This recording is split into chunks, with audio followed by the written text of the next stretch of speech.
Hey guys, I'm back with another video. Tactics for Age of Sigmar. There was a request to do initial deployment, so I am going to try and do this digitally because I felt that trying to set up all those models might cause a problem. Plus, it might be harder to visualize on that kind of scale, and might be too hard to kind of go back and forth quickly enough different scenarios. So yeah, we'll see what I set up. Tell me if it works, doesn't work, if it's terrible, if it's not what you wanted. And as always, please comment and let me know what you guys think, what you want. Here's the legend for the battlefield I'm creating. The kind of like battle report kind of structure. Maybe this will come in handy later. So realm gates, woods, 2x2 tile, elevation hill. Obviously, you're going to have to use imagination a bit there. Structures and walls, and then buildings. Here's just a generic layout. Battlefield I'll be using today. I have a Khorne Bloodbound army here. Starter set stuff. The expansion set. Pre-packaged GW expansion set for it. Great stuff. Saves money. Gives some building options as well. I chose Wrathmongers because I find them better. They buff your army and they fill kind of a niche role by allowing you to snipe out characters without sacrificing your characters. Even though we all know Khorne's really good at it, it just, without having to pit them face to face. Stormcast Eternal. So this is what comes in the starter box, and then this is what comes in the expansion box.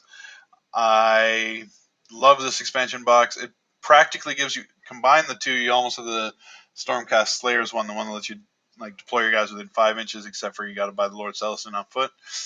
But it does come with Lord Castellan, 2 units of archers or crossbowmen, the adjudicators, that is, prosecutors, and 5-man unit of paladins. These are full boxes, so they get all the options. Today, you might see this often, combine them together, just because the sheer power of the Thunderstrike Brotherhood is awesome. You might as well just throw in the Retributors into that. Or you could swap them out, keep them as. But deep striking the bigger unit is probably the best way. I haven't seen it performed, otherwise. And then I picked a bunch of the AoS. Now these are all what used to be high elves, because there's obviously a million AoE factions and more to come. So, anyways, let's just. So with the missions and everything in Age of Sigmar, it really kind of throws off your standard interpretations of deployment, and by no means is this an end-all be-all. There are so many different situations, but I'll just talk basic tactics here. So when you're talking, Stormcast, you're an elite-ish army, fairly tiny units, but they have a lot of function, a lot of abilities. So you want to get the most out of them that you can. So, for example, if this is just a straight up kill mission, so remember you can deploy in an L, or you can deploy, basic lineups, or the long pass kind of setup. So if we were to choose the long pass kind of setup, so this would be like, you probably want to choose this side as your Stormcast, so you can take advantage of scenery. So for example, you take your unit of archers and you would put one here, and then you'd take another unit of archers and put it here. They can shoot 24 inches, so it covers most of that no man land. Plus, you get that +1 cover save by being in here, and it won't really obscure your vision.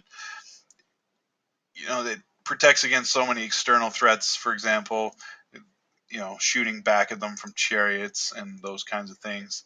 And you can make this deployment choice almost without even seeing your opponent's army, as a safe way to do things.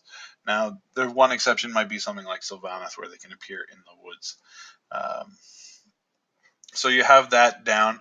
Now, when you're against a giant horde army,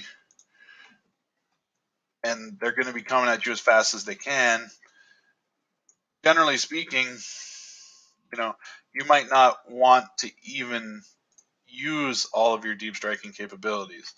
So if we take the Khorne army, their lord, they're all going to be, most of the characters are all going to be together in this kind of setup. So you might have a flanking unit of knights, and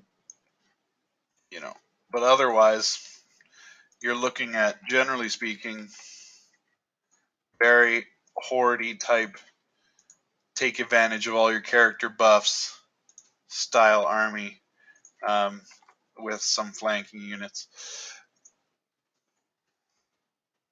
And these, again, we're talking just generic deployment here, but this guy grants fearless, so you need all your infantry close by. These guys grant +1 attack in an aura, and they're good combat troops, so keeping them behind or in the mix here,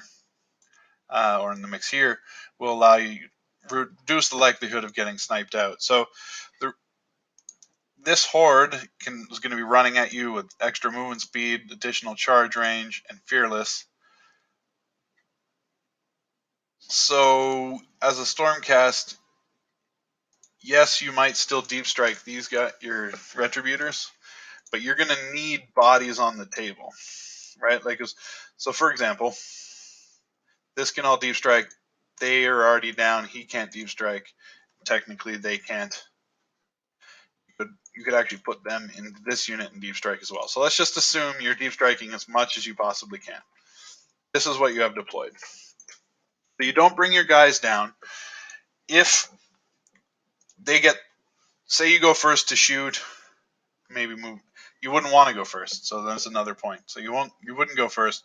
So they go first, right? You'd get some shots off.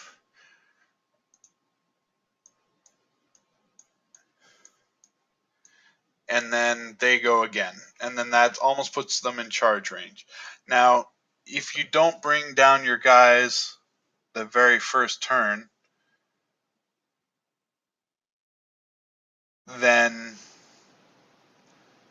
it's a waste of your deep strike. Because second turn, they could be charging. And then that leaves you with just archers. And then you've got to try and deep strike 9 inches away from the enemy. That's really going to mess you up.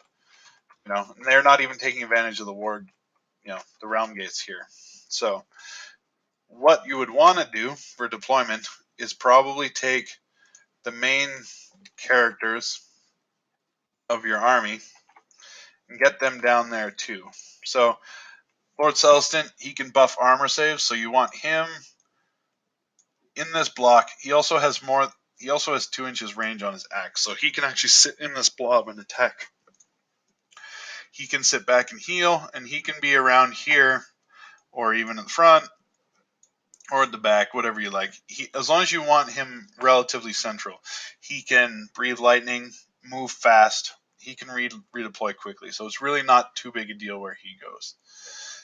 So deploying is very important because, well, obviously it sets up the whole game's pace, but knowing when to use all your special rules is kind of the key.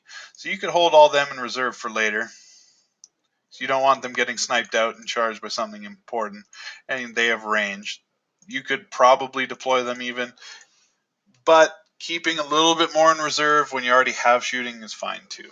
So that's the basics for this quick little video on deploying Stormcast versus Bloodbound. Now, I've just been told that I've reached my free limit of recording time, so I don't know how long this video is.